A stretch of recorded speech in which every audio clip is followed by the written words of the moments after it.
start today by sharing with you something out of my personal bio, not my professional bio. And that's the fact that I'm a pilot by hobby. And I've always been fascinated by the connections that I make between my interest in aviation and what it is that you do for your clients every single day. And I want to tell you a story about a couple of those connections that I've made. But in order for this story to make sense, you need to take this flight along with me. You need to be a passenger on Flight 1549, 500 feet off the Hudson River, and having just barely cleared the George Washington Bridge. And I want you to ask yourself a question.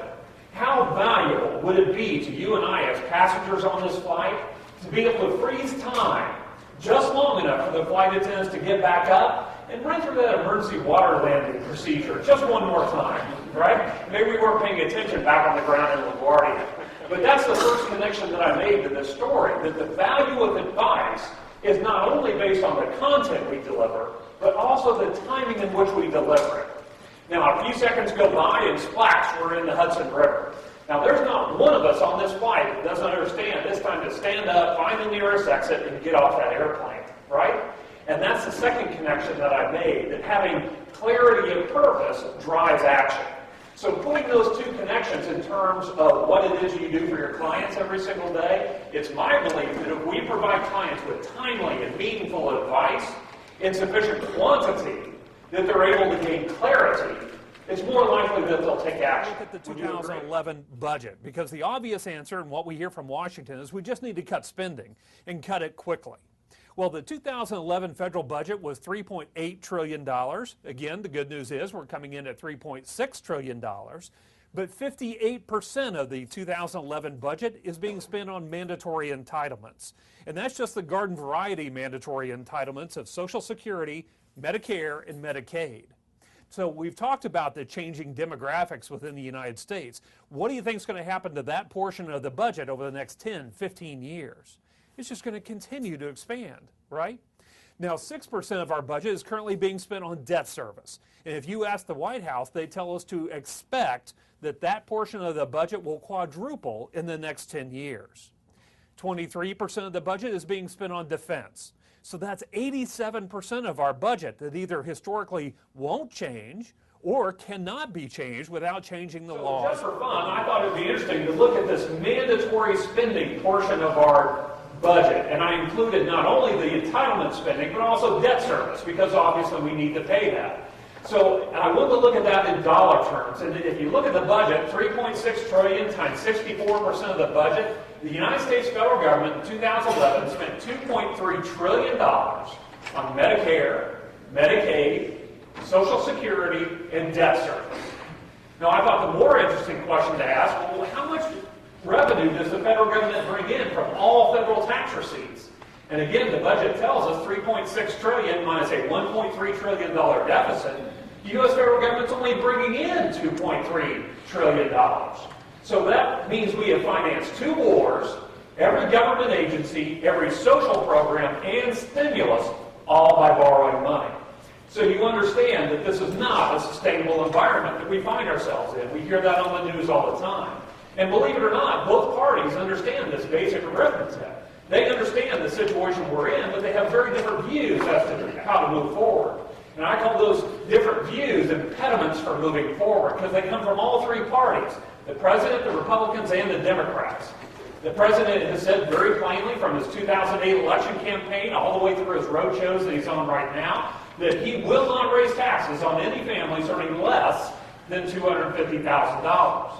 Despite the fact that a report came out in late April, early May of this year that said 45% of American families paid 0 federal income taxes. You probably heard that statistic, right? I think there was a more interesting statistic in that same report, but it didn't get nearly as much press. It actually said that 45% of American families actually received a positive cash flow from the federal government. Not just 0, a positive cash flow. Now, I know there's some double counting there. You have Social Security recipients who are still working, and so they would be double counted. But that's a relatively small number. Bottom line is, the situation we find ourselves in, we have this environment of 55% of American families paying into the system and 45% of American families taking out. And it's simply not a long-term workable scenario.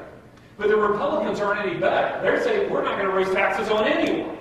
despite the fact that the United States federal revenue is at a inflation-adjusted level less than lower than it's been since 1958. Now, the Democrats, they said they will not entertain any solutions on the back of retiree benefits, entitlements. Now, that makes all the sense in the world for people who are 65 now or 70 or 75 in retirement.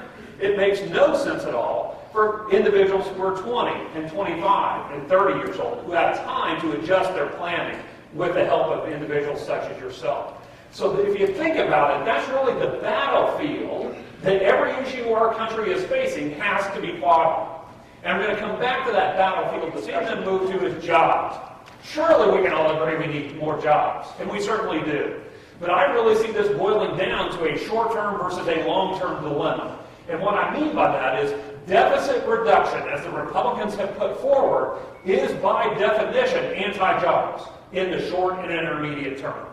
Now, the Republicans would argue that it sets us up much more favorably long-term for economic growth, and that's true. But it definitely is anti-jobs in the short run. Stimulus, on the other hand, as President Obama has proposed, is pro-jobs in the short run. If the government's spending more money and on projects, infrastructure, whatever they spend their money on, that will have some trickle effect down to growing the job base.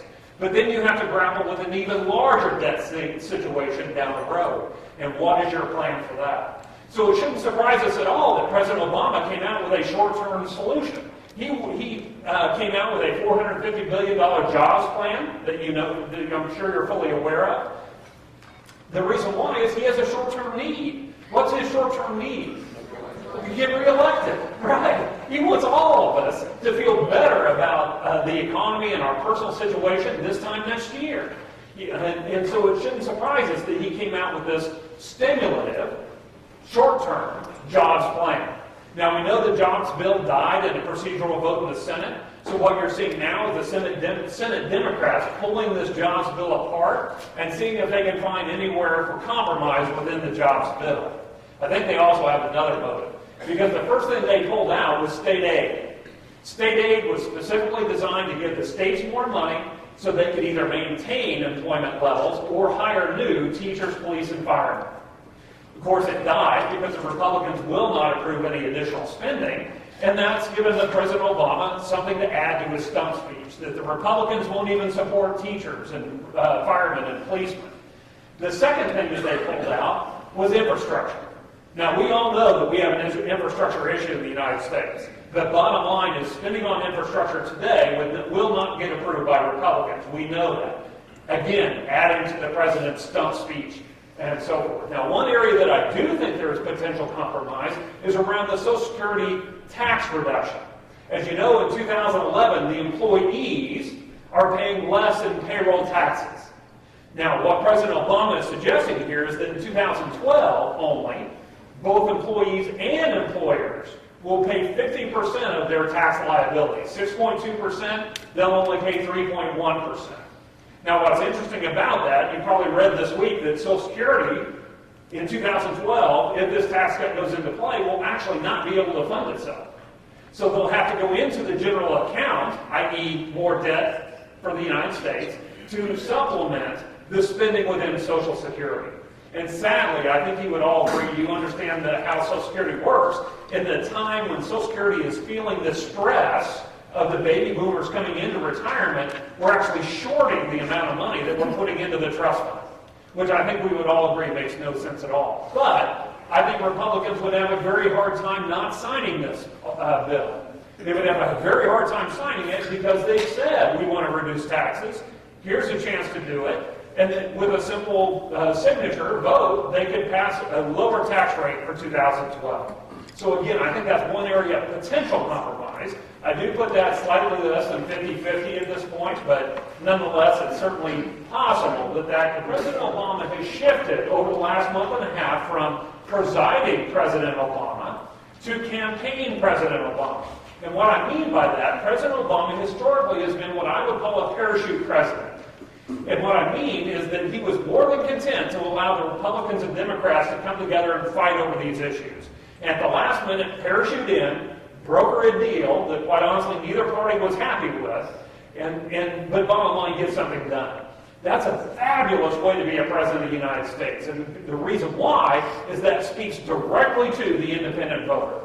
Independent voters, as you know, are the group of voters that drive the presidential election.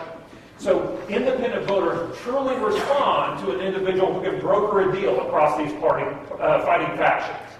So that's the way he chose to preside. But what we've seen now, through the jobs bill and the way he's using those pieces and his long-term debt reduction proposal, which is dead, that was a signal, a shot across the bow to the Republicans that I'm shifting gears, I'm now in campaign mode. And I'm going to set myself up to win. I'll let you in on probably one of the biggest secrets in Washington, D.C. The Republicans don't want President Obama to be reelected. So, in case you were wondering, that's one of the big secrets. And I thought it was absolutely fabulous quote. This came out from the White House. And I'm going to summarize what this says, or paraphrase what this says. It's from President Obama to the Republicans, and it simply says that, hey, Republicans, I've asked you all along for a balanced approach. And what I mean by that is I'm willing to give you spending cuts, but I want revenue increases, in other words, tax increases. If you fail to give me this balanced approach, I have a trump card in my pocket. And that trump card is the expiration of the Bush tax cuts.